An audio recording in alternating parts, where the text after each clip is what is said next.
If you grew up in the evangelical church, there's something that your brain does that makes figuring out what you believe so much harder. Hi, I'm Jeremy. I'm a deep skeptic, also a pastor.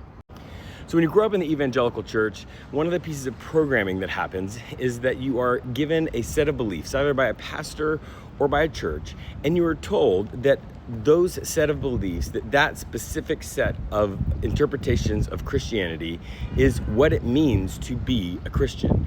And that's problematic on a bunch of different levels. At the most basic level, it's really completely erroneous to say that any one set of beliefs is all of the beliefs of Christianity.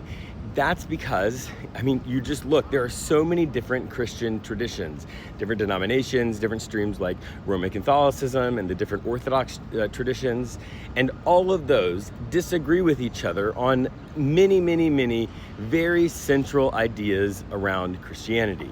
And that is the reality of the situation.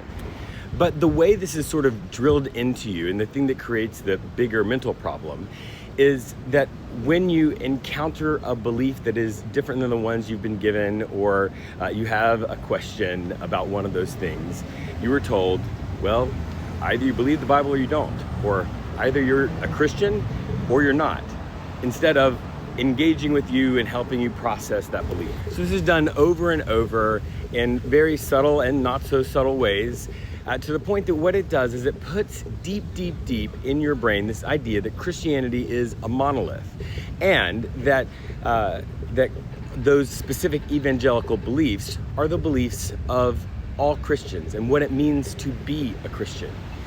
And so when you begin to start questioning those, you're not just questioning beliefs, you're not just questioning individual ideas.